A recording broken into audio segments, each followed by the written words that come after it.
Assalamualaikum warahmatullahi wabarakatuh. Apa kabar anak ibu? Semoga kita semua masih dalam keadaan sehat dan tetap semangat dalam belajar. Baiklah, ini pertemuan kita yang kelima. Kita akan membahas tentang bab 2, yaitu perubahan sosial budaya dan globalisasi. Sebelum kita memulai pelajaran, marilah sama-sama kita membaca basmalah dan doa belajar. Berdoa dimulai. Berdoa selesai. Oke, coba perhatikan gambar di bawah ini. Bandingkan kedua gambar di atas, apakah perubahan cara komunikasi dapat dikategorikan sebagai perubahan sosial budaya pada era globalisasi? Untuk menjawab pertanyaan ini, anak ibu harus paham apa itu yang dimaksud dengan sosial budaya. Apakah yang dimaksud dengan perubahan sosial budaya itu? Perubahan sosial budaya menurut Selo Sumarjan adalah perubahan yang terjadi pada lembaga-lembaga kemasyarakatan. Perubahan tersebut mempengaruhi sistem sosial seperti nilai-nilai, sikap, dan pola perilaku masyarakat. Sedangkan secara umum, perubahan sosial merupakan sebuah proses yang tidak bisa dihindari dalam masyarakat. Semakin terbuka suatu masyarakat, maka semakin cepat perubahan sosial budayanya, dan semakin tertutup suatu masyarakat, maka semakin lama perubahan sosial budaya yang terjadi dalam masyarakat tersebut. Oke, bentuk-bentuk perubahan sosial. Yang pertama, kita akan membahas tentang berdasarkan waktunya. Berdasarkan waktunya dibagi ke dalam dua, yaitu perubahan lambat dan perubahan cepat. Perubahan lambat atau evolusi merupakan perubahan sosial yang memerlukan waktu lama dan diikuti oleh rentetan perubahan kecil yang terjadi secara lambat. Sedangkan perubahan sosial cepat atau revolusi merupakan perubahan sosial yang berlangsung dalam waktu yang cepat dan hal-hal mendasar dalam masyarakat ikut mengalami perubahan. Perubahan besar sering terjadi di bidang pertanian, manufaktur, pertambangan, transportasi, dan teknologi. Yang kedua, perubahan dilihat dari pengaruhnya. Ini dibagi ke dalam dua, yaitu perubahan kecil dan perubahan besar. Perubahan kecil merupakan perubahan yang tidak membawa perubahan pada unsur struktur sosial masyarakat. Artinya, perubahan tersebut hanya dianut oleh sebagian kecil orang yang menyukainya saja, sehingga perubahan ini tidak membawa pengaruh berarti bagi sebagian masyarakat. Yang kedua, pengaruh perubahan besar. Perubahan yang membawa perubahan dalam sendi-sendi kehidupan dalam masyarakat. Contohnya seperti industrialisasi merupakan salah satu contoh dari bentuk perubahan ini. Industrialisasi membawa pengaruh besar terhadap berbagai bidang kehidupan masyarakat, sehingga proses perubahan sosial ekonomi mengubah sistem mata pencarian masyarakat agraris menjadi masyarakat industri. Yang ketiga, yaitu berdasarkan prosesnya, dibagi dua, perubahan yang direncanakan dan perubahan yang tidak direncanakan. Perubahan yang direncanakan atau plan change merupakan perubahan yang memang diinginkan dan dikehendaki oleh masyarakat atau pihak yang menginginkan perubahan. Contohnya, pembangunan dapat dikatakan sebagai contoh perubahan sosial yang dikehendaki atau yang direncanakan. Yang kedua, yaitu perubahan yang tidak direncanakan. Perubahan yang tidak direncanakan ini biasanya terjadi di luar jangkauan pengawasan masyarakat. Contohnya seperti bencana alam, gunung meletus, gempa bumi, banjir, dan sebagainya akan membawa perubahan bagi masyarakat yang mengalaminya.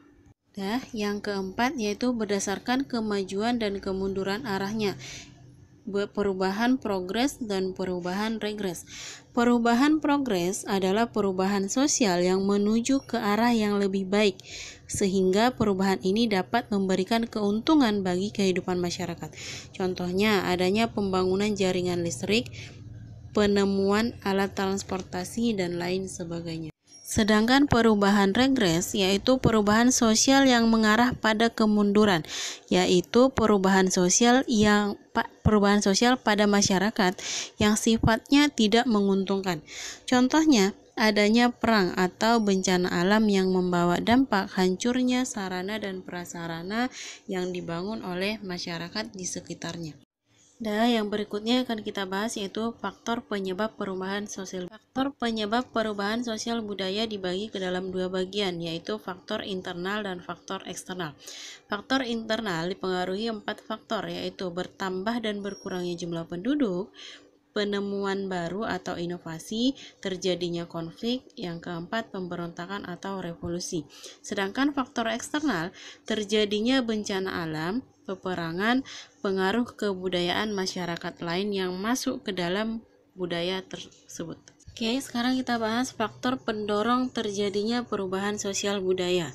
Yang pertama yaitu sistem pendidikan formal yang maju, toleransi terhadap perilaku baru, sistem lapisan sosial terbuka, orientasi pada masa depan, ketidakpuasan masyarakat terhadap bidang lain, sikap menghargai hasil karya seseorang, penduduk yang heterogen, kontak dengan budaya lain. Sekarang kita bahas tentang faktor penghambat perubahan sosial budaya. Faktor penghambat yang pertama yaitu perkembangan ilmu pengetahuan yang terlambat, sikap tradisional masyarakat, adanya kepentingan yang tertanam kuat, rasa takut terhadap kegoyahan pada integrasi budaya, prasangka terhadap hal baru, hambatan yang bersifat ideologis, adat atau kebiasaan yang telah mengikat komunikasi dengan masyarakat lain.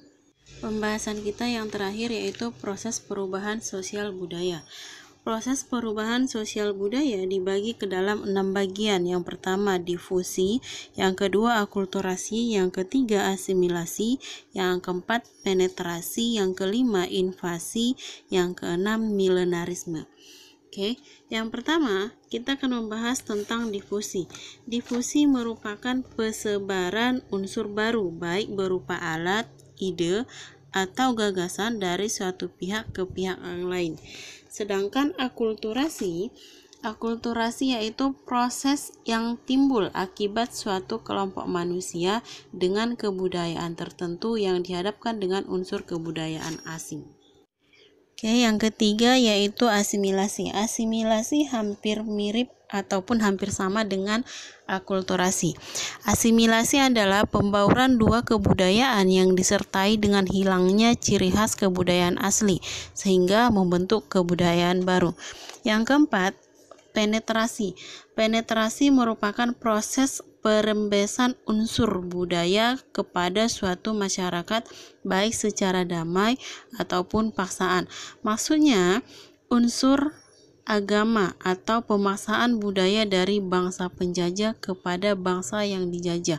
Contohnya proses penetrasi. Yang kelima yaitu invasi. Invasi yaitu masuknya unsur kebudayaan asing ke dalam kebudayaan setempat dengan peperangan atau penaklukan bangsa asing terhadap bangsa lain. Yang terakhir yaitu milenarisme. Milenarisme yaitu salah satu bentuk kebangkitan yang berusaha mengangkut golongan masyarakat bawah yang tertindas dan telah lama menderita dalam kedudukan sosial yang rendah. Baiklah anak ibu, sampai di sini pertemuan kita. Sebagai tugas kamu, tugasmu ini tulis nama, tanggal, dan kelasnya dengan jelas.